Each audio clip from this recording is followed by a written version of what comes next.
नमस्कार दोस्तों, स्वागत है आप सभी का आपके अपने YouTube channel GK search engine पर। तो दोस्तों, आज के इस वीडियो में हम बात करेंगे राजस्थान में भी लागू हो सकता है यूनिफॉर्म सिविल कोड। क्या है यूनिफॉर्म सिविल कोड और उत्तराखंड में लागू किया गया है, उसमें बिल में क्या खास था, उन सभी के बारे में हम इस वीडियो में जानेंगे। तो आने वाले समय में राजस्थान में भी यूनिफॉर्म सिविल कोड को लागू किया जा सकता है। इस पर सरकार बिल लेकर आ सकती है विधानसभा में। जी हाँ, राजस्थान में अब समान नागरिक संहिता यानी यूनिफॉर्म सिविल कोड है वो लागू होगा। राजस्थान सरकार अब समान नागरिक संहिता यानी यूसीसी लाने पर विचार कर रही है। इसके संबंध में राजस्थान में शिक्षा मंत्री मदन दिलावर ड्राफ्ट पेश करेंगे। विधानसभा में ये बिल लाया जाएगा इसी विधानसभा सत्र में, क्योंकि इस बार जो बजट सत्र है तो इसी सत्र में लाया जा सकता है या अगले सत्र में लाया जा सकता है।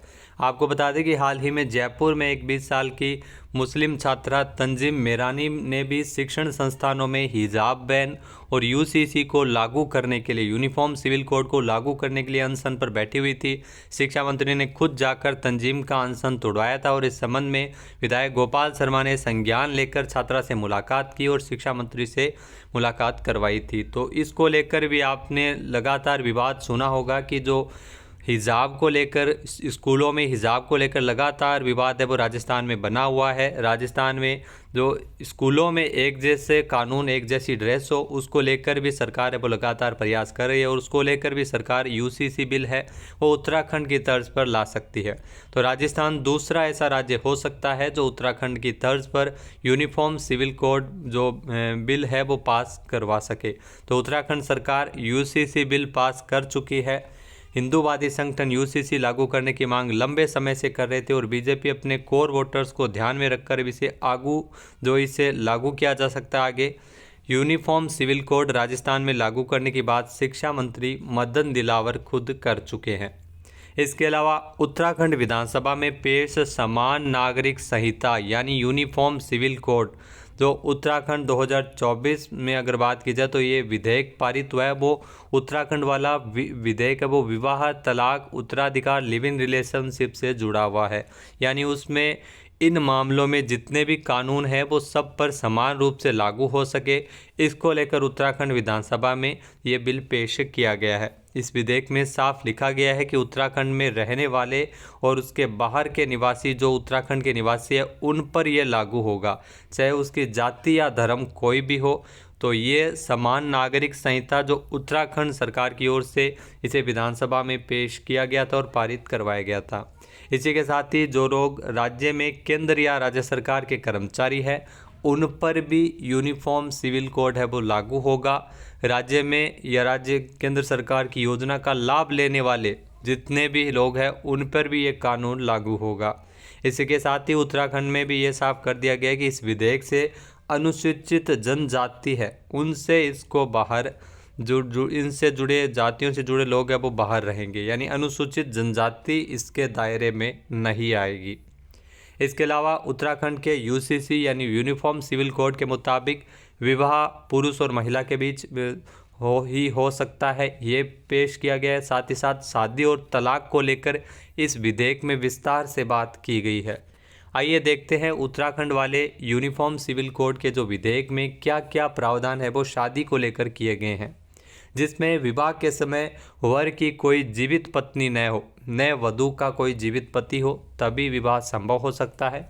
विवाह के समय पुरुष ने 21 वर्ष की आयु और स्त्री 18 वर्ष की आयु पूरी कर ली हो, यानी वैलिड विवाह होना जरूरी है। बाल विवाह बिल्कुल भी नहीं होना चाहिए। अलग अलग धर्म के लोग अपनी अपनी धार्मिक प्रक्रिया से विवाह कर सकते हैं, इसमें छूट दी गई है। और किसी भी धार्मिक विधि से विवाह के बावजूद विवाह का पंजीकरण करवाना अनिवार्य है, यानी मैरिज सर्टिफिकेट बनवाना अनिवार्य है।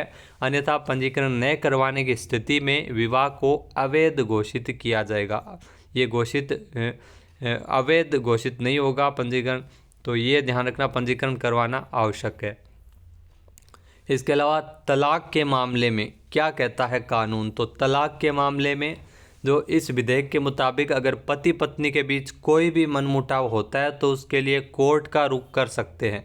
जिसका समाधान कानून के आधार पर होगा। यानी कोर्ट का रुख किया जा सकता है। अगर पति पत्नी के बीच कोई टकराव है, मनमुटाव है, तो उसके लिए कोर्ट जा सकते हैं और इसका समाधान कानून के आधार पर किया जा सकेगा। हाँ, इसके अलावा दोस्तों इसमें यह भी लिखा है विधेयक में कि आपसी सहमति से तलाक के मामले में कोर्ट का रुख करना होगा। आपसी सहमति आवश्यक है। इस कानून के तहत तलाक के लिए जो कई आधार दिए गए हैं, जब कोई शख्स तलाक के लिए याचिका दायर कर सकता है, जैसे पति पत्नी में किसी ने भी किसी और के साथ अपनी मर्जी से शारीरिक संबंध बनाए हो तब याचिका दायर कर सकता है। जब किसी ने भी क्रूरता का व्यवहार किया हो तब याचिका दायर कर सकता है।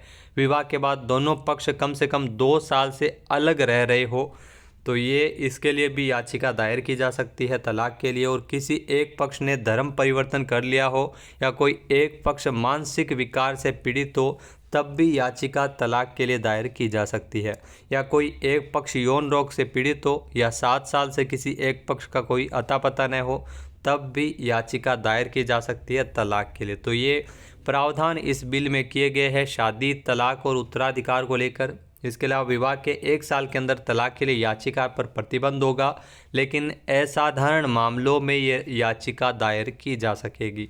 किसी व्यक्ति की प्रथा, रूढ़ी, परंपरा से तलाक नहीं हो सकेगा। यानी ट्रिपल तलाक पूरी तरह से बैन है। तो इसके आधार पर ये परंपरा, प्रथा और रूढ़िवादी तरीके से तलाक है वो नहीं हो सकेगा। कोर्ट के माध्यम से ही तलाक संभव हो सकेगा। लिव इन रिलेशनशिप को लेकर भी इसमें नियम बनाए गए हैं, जिसमें लिव इन रिलेशनशिप में रह रहे तो अगर बच्चा हो जाता है तो उसको भी वैध करार दिया जा सकेगा। तो ये कई महत्वपूर्ण प्रावधान है जो शादी, तलाक और लिव इन रिलेशनशिप, इसके अलावा उत्तराधिकार से संबंधित कई महत्वपूर्ण इसमें प्रावधान है वो इस बिल में दिखाए गए हैं। तो उत्तराखंड में यूनिफॉर्म सिविल कोड बिल है वो लागू हो चुका है। और अगर बात की जाए राजस्थान की, तो राजस्थान में भी जल्द से जल्द इसके लिए ड्राफ्ट है वो लाया जाएगा और विधानसभा में पेश किया जाएगा। तो दोस्तों आपकी क्या राय है कमेंट करके ज़रूर बताना। जय हिंद, जय भारत, जय राजस्थान।